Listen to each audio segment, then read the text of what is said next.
Hola humanos, gracias por estar nuevamente en mi canal.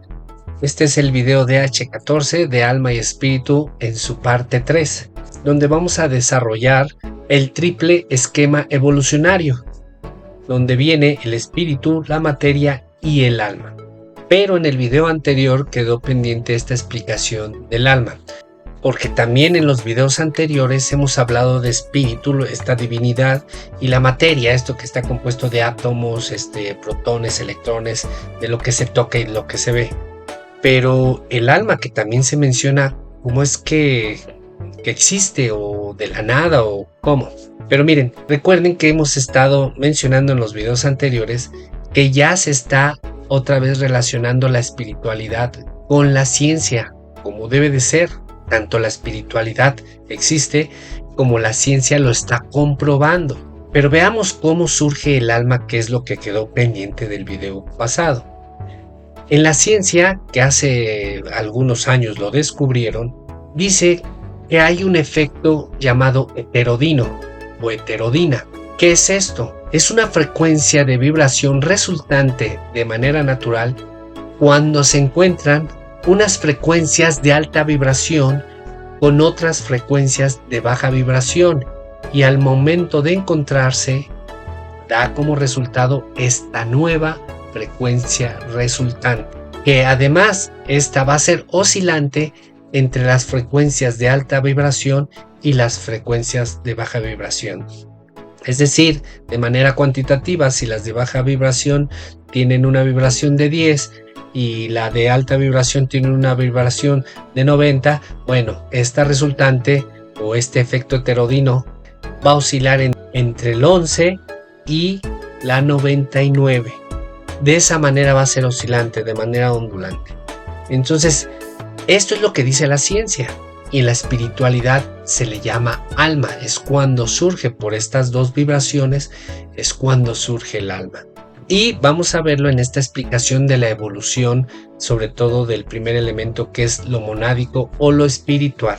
Empecemos a desarrollar el tema de este video, el triple esquema evolucionario, donde el primer elemento es lo monádico o lo espiritual, donde lo primero que va a hacer como evolución es reconocer, después experimentar y por último irse envolviendo en la materia como una vocación natural.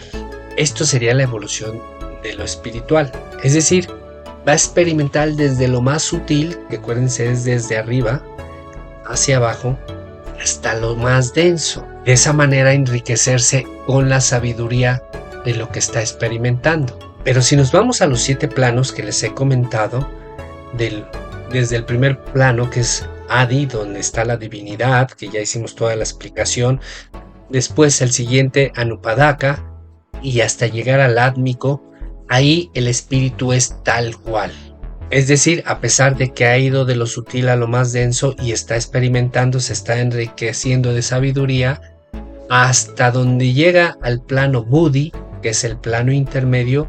Aquí vamos a ver qué es lo que sucede.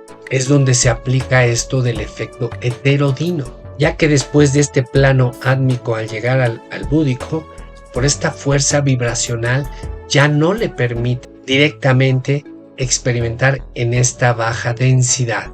Pero vamos a hacerlo con un ejemplo que así nos lo describió este estudioso, haciendo un símil donde el humano va a ser el espíritu y el mar, en este ejemplo, va a ser la materia nada más, donde el humano empezaría a reconocer la materia de una manera tal vez visual, que lo haya visto en una pantalla o una televisión, en algún lado donde lo haya visto, en algún folleto, y ahí empezó a reconocer la materia, es decir, el mar. Pero después de reconocerlo, va a experimentar, ya saben, todo encauzado a enriquecer la sabiduría. Pero ¿cómo empezaría a experimentarlo si ya lo reconoció? Bueno, entonces se acercaría a las orillas del mar, donde empezaría a ver lo extenso que es el color, esas brisas que le llegarían, ese salitre que empezaría a degustar. Para obtener más sabiduría tiene que experimentar más. Entonces el humano metería sus pies en las orillas del mar para empezar a sentir la temperatura que tiene el agua, cómo se siente, pero después no basta ahí, se empieza a meter más y más hasta donde le pueda llegar el agua aquí y empezar a sentir todo eso, esa pequeña presión que siente el cuerpo por estar dentro del mar. Bueno, pues ya está experimentando más la materia, ya viene de lo más sutil de solo verlo a estar dentro. Pero de todos modos aún puede experimentar más y puede empezar a nadar sobre él, sumergirse un poquito y sigue experimentando lo que es el mar. Pero el humano sería prácticamente el espíritu que lo está haciendo directamente en esta experiencia que está teniendo con la materia, o en este caso con el ejemplo en el mar. Están de manera directa tanto el espíritu como esto poco denso, esta materia. Pero ¿qué pasa cuando quiere experimentar a más metros de profundidad para ir conociendo? ¿Qué es lo que hace el humano?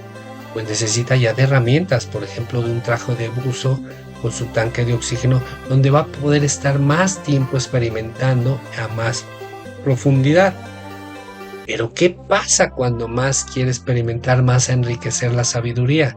Y tan solo dicho sea de paso, ahí en el mar del Atlántico hay profundidades hasta de 4000 metros, imagínense. Esto no lo podría hacer directamente el humano, es decir, el espíritu no podría entrar ni mantenerse ahí. ¿Qué es lo que necesita? Pues un vehículo. Existen estos vehículos submarinos que se llaman batiscafo, donde en el ejemplo que estamos siguiendo, el humano se metería ahí dentro, es como un submarino individual y podría estar sumergido experimentando tiempo con tiempo y sobre todo evitando que la presión del mar pues lo aplaste a este humano. A eso es a lo que nos referimos del efecto heterodino, es decir, este batiscafo sería el vehículo del humano. Es decir, el batiscafo sería el alma y el humano sería el espíritu, donde sí podría experimentar estas profundidades, donde entre más denso y más profundo, pues más oscuridad hay.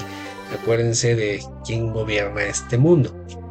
Pero tendría que experimentarlo para tener más sabiduría. Entonces, pues necesita de este vehículo, y de ahí es donde existe el alma, haciendo la relación del efecto heterodino que lo dice la ciencia y la espiritualidad que le llaman alma. Ya con este vehículo o con el alma pudiera experimentar este espíritu en capas más densas, donde esta fuerza vibracional ya no le impediría al espíritu de manera directa, porque sucedería lo que dijimos en el video anterior, ya le permitiría seguir experimentando y enriqueciéndose por envolverse en esto más denso.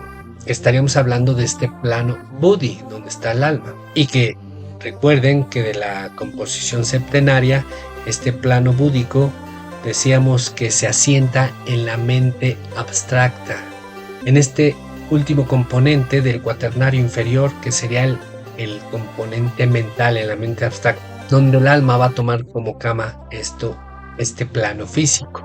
Y de esta manera entonces sería la evolución de lo espiritual, desde lo más sutil o de lo más divino a lo más denso, donde estaríamos experimentando, donde entra aquí nuestro libre albedrío, entramos en estos planos físicos de la materia para vivir la experiencia que nosotros decidamos. Y ahora nos vamos con el componente número 2, la evolución de la materia, de lo físico, que ya habíamos dicho que esto es de abajo hacia arriba. ¿Y cómo empezaría esta evolución? Pues se iría de lo material, de lo físico, de lo más simple a lo más complejo, donde en esta materia hay varias formas de vida. Una o la primera sería plano material, otra sería el plano vegetal, otro sería el plano del reino animal, y por último el de los humanos. Y en este primer plano, que sería el mineral, se tiene que componer de 3 cosas: de lo físico, de lo emocional y de lo mental. Y veremos cómo cada una de estas cosas aquí se ve la evolución. En el plano mineral, por ejemplo, en lo físico, pues está, por ejemplo, una piedra o una sal, es físico, es totalmente físico, se cumple ese primer componente. En lo emocional, pues no se ha comprobado a ciencia cierta que los minerales tengan emociones. Y obviamente en este tercer componente, en lo mental, pues prácticamente es inexistente. Pero nos vamos al reino vegetal. Existe lo físico, por ejemplo, una planta. Sí existe lo emocional. Ustedes saben que cuando alguien riega una plantita y la riega con amor, va a florecer bien. Cuando la riega con odio o estando en un estado muy negativo, muy denso, pues obviamente se va a marchitar esa planta. O sea, sí hay emociones. Y en cuanto a lo mental, también se está comprobando que en este reino vegetal sí existe lo mental. Por ahí hicieron un estudio donde unos árboles, una línea de árboles, donde a algunos sí les llegaba el agua y obviamente pues tenían el agua para sobrevivir, pero la manera que hicieron esto mental pareciera de manera raciocinio, se conectaron y se pasaron el agua por medio de las raíces. Es decir, sí hay algo mental ahí en este reino vegetal.